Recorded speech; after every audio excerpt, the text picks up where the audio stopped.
When I was 27 years old, I left a very demanding job in management consulting for a job that was even more demanding, teaching. I went to teach 7th graders math in the New York City public schools. And like any teacher, I made quizzes and tests, I gave out homework assignments. When the work came back, I calculated grades. What struck me was that IQ was not the only difference between my best and my worst students. Some of my strongest performers did not have stratospheric IQ scores. Some of my smartest kids weren't doing so well. And that got me thinking. The kinds of things you need to learn in 7th grade math, sure, they're hard. Ratios, decimals, the area of a parallelogram. But these concepts are not impossible. And I was firmly convinced that every one of my students could learn the material if they worked hard and long enough. After several more years of teaching, I came to the conclusion that what we need in education is a much better understanding of students and learning from a motivational perspective, from a psychological perspective. In education, the one thing we know how to measure best is IQ. But what if doing well in school and in life depends on much more than your ability to learn quickly and easily? So I left the classroom and I went to graduate school to become a psychologist. I started studying kids and adults in all kinds of super challenging settings. And in every study, my question was, who is successful here and why? My research team and I went to West Point Military Academy. We tried to predict which cadets would stay in military training and which would drop out. We went to the National Spelling Bee and tried to predict which children would advance farthest in competition. We studied rookie teachers working in really tough neighborhoods, asking which teachers are still going to be here in teaching by the end of the school year. And of those, who will be the most effective at improving learning outcomes for their students? We partnered with private companies asking which of these salespeople is going to keep their jobs and who's going to earn the most money. In all those very different contexts, one characteristic emerged as a significant predictor of success. And it wasn't social intelligence, it wasn't good looks, physical health, and it wasn't IQ. It was grit. Grit is passion and perseverance for very long-term goals. Grit is having stamina. Grit is sticking with your future, day in, day out, not just for the week, not just for the month, but for years, and working really hard to make that future a reality. Grit is living life like it's a marathon, not a sprint. A few years ago, I started studying grit in the Chicago public schools. I asked thousands of high school juniors to take grit questionnaires, and then waited around more than a year to see who would graduate. Turns out that grittier kids were significantly more likely to graduate, even when I matched them on every characteristic I could measure, things like family income, standardized achievement test scores, even how safe kids felt when they were at school. So it's not just at West Point or the National Spelling Bee that grit matters, it's also in school, especially for kids at risk for dropping out. To me, the most shocking thing about grit is how little we know, how little science knows about building it. Every day, parents and teachers ask me, how do I build grit in kids? What do I do to teach kids a solid work ethic? How do I keep them motivated for the long run? The honest answer is, I don't know. What I do know is that talent doesn't make you gritty. Our data show very clearly that there are many talented individuals who simply do not follow through on their commitments. In fact, in our data, grit is usually unrelated or even inversely related to measures of talent. So far, the best idea I've heard about building grit in kids is something called growth mindset. This is an idea developed at Stanford University by Carol Dweck, and it is the belief that the ability to learn is not fixed, that it can change with your effort.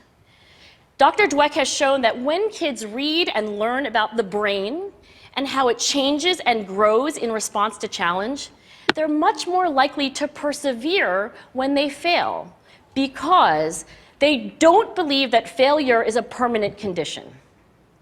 So growth mindset is a great idea for building grit, but we need more.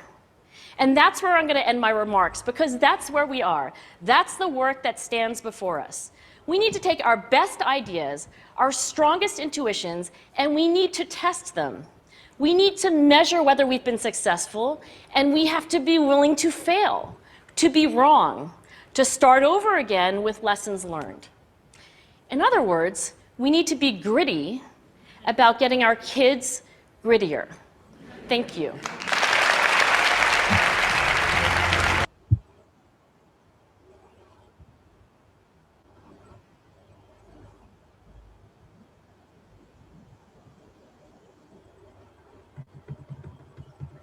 Ketika saya berusia 27 tahun, saya meninggalkan pekerjaan saya yang sangat penuh tuntutan di bidang konsultan manajemen untuk sebuah pekerjaan yang bahkan lebih menuntut, mengajar. Dan seperti guru lainnya, saya membuat beberapa kuis dan ujian. Saya memberi tugas, pekerjaan rumah, dan ketika tugas-tugas tersebut dikumpulkan, saya memberi nilai. Hal yang mengagetkan saya adalah IQ bukan satu-satunya perbedaan di antara siswa-siswa terbaik dan terburuk saya. Beberapa dari mereka yang mendapatkan nilai terbaik tidak memiliki IQ yang luar biasa tinggi. Beberapa dari anak-anak yang paling cerdas tidak begitu berhasil. Dan ini membuat saya berpikir beberapa hal yang perlu Anda pelajari di matematika untuk SMP kelas 1 tentu saja sangat sulit. Perbandingan, desimal, luas segar genjang. Tapi konsep-konsep ini bukannya tidak mungkin, dan saya sangat yakin bahwa setiap murid saya dapat mempelajari materi tersebut jika mereka bekerja cukup keras dan lama. Setelah beberapa tahun mengajar, saya menyimpulkan bahwa yang kita perlukan dalam pendidikan adalah pemahaman yang lebih baik tentang murid dan pembelajaran dari sudut pandang motivasi, dari sudut pandang psikologi.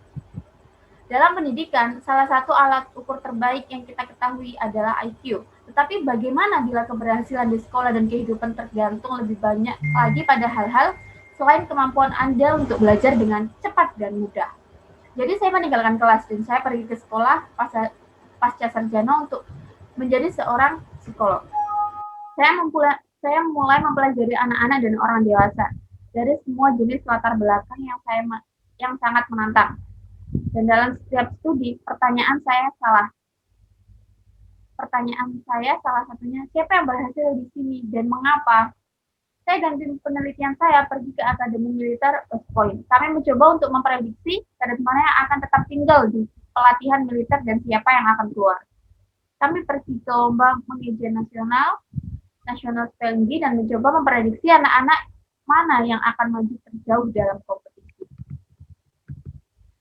Kami mempelajari guru-guru baru yang bekerja di lingkungannya yang benar-benar sulit dan bertanya, guru-guru mana yang akan tetap mengajar pada akhir tahun ajaran sekolah dan siapa di antara mereka yang paling efektif dalam meningkatkan hasil pembelajaran bagi siswa mereka. Kami bermitra dengan perusahaan-perusahaan swasta dan bertanya, siapakah di antara staf penjualannya akan tetap bekerja dan siapakah yang menghasilkan uang paling banyak. Dalam semua konteks yang sangat berbeda itu, sebuah karakteristik muncul sebagai prediksi keberhasilan yang signifikan dan penting. Dan hal itu bukanlah kecerdasan sosial, itu bukanlah penampilan yang menarik, kesehatan fisik, dan juga bukan IQ. Hal itu adalah tekad. Tekad adalah semangat dan ketekunan untuk tujuan jangka panjang. Tekad berarti memiliki stamina. Tekad melekat dengan masa depan Anda setiap hari, bukan hanya selama seminggu, bukan pula 1 bulan, tapi untuk bertahun-tahun dan bekerja benar-benar keras untuk membuat masa depan itu menjadi kenyataan. Tekad adalah menjalani hidup seperti sebuah pertandingan lari maraton, bukan hanya lari jarak pendek. Beberapa tahun yang lalu, saya mulai mempelajari tentang tekad di sekolah Chicago. Saya meminta ribuan siswa SMP untuk mengisi kuesioner tentang tekad, kemudian menunggu tahun lebih untuk melihat siapa yang akan lulus. Ternyata, anak-anak yang lebih bertekad akan jauh lebih mungkin untuk lulus, bahkan ketika saya mencocokkan mereka dengan setiap karakteristik yang bisa saya ukur. Hal-hal seperti pendapatan keluarga, nilai-nilai pencapaian standar ujian akhir, bahkan seberapa rasa aman anak-anak ketika mereka berada di sekolah. Jadi tidak hanya Juice Point atau National Spelling Bee, tekad itu penting. Hal ini juga berlaku di sekolah, terutama pada anak-anak yang beresiko putus sekolah. Bagi saya, hal yang paling mengejutkan adalah tekad. Tentang tekad adalah betapa sedikit yang kita ketahui, betapa sedikit ilmu pengetahuan yang kita ketahui tentang membangun tekad. Setiap hari orang tua dan guru bertanya kepada saya, bagaimana saya membangun tekad pada anak-anak? Apa yang harus saya lakukan untuk mengajar anak-anak atas kerja yang kuat? Bagaimana cara menjaga mereka untuk tetap termotivasi dalam jangka panjang? Jawaban yang jujur adalah saya tidak tahu. Apa yang saya ketahui adalah bahwa bakat tidak membuat Anda memiliki tekad. Data kami menunjukkan dengan sangat jelas bahwa ada banyak individu-individu berbakat yang tidak mengikuti komitmen mereka. Pada kenyataannya, dalam data kami, tekad biasanya tidak berhubungan atau bahkan berbanding terbalik dengan besarnya bakat. Sejauh ini, ide terbaik yang pernah saya dengar tentang membangun tekad pada anak-anak adalah sesuatu yang disebut pola pikir yang berkembang. Ini adalah sebuah ide yang dikembangkan di Universitas Stanford oleh Hal Dweck. Itu adalah kepercayaan bahwa kemampuan untuk belajar dapat berubah, bahwa hal itu dapat berubah dengan usaha Anda. Dr. Dweck telah menunjukkan bahwa ketika anak-anak membaca dan belajar tentang otak dan bagaimana otak berubah dan berkembang dalam menanggapi tantangan, mereka lebih cenderung saat mereka gagal, karena mereka tidak percaya bahwa kegagalan adalah kondisi permanen. Jadi pola pikir yang berkembang adalah ide yang bagus untuk membangun tekad. Tapi kita perlu lebih banyak. Di sini saya akan mengakhiri ucapan saya, karena di sanalah tempat kita berada. Itu adalah pekerjaan yang ada di hadapan kita. Kita perlu mengambil ide-ide terbaik kita, intuisi kita yang kuat, dan kita perlu untuk menguji mereka. Kita perlu mengukur apakah kita telah berhasil, dan kita harus bersedia untuk gagal, untuk menjadi salah, untuk mulai dari awal lagi dengan apa yang kita sudah belajar. Dengan kata lain, kita perlu bertekad untuk membuat anak-anak menjadi lebih bertekad. Terima kasih.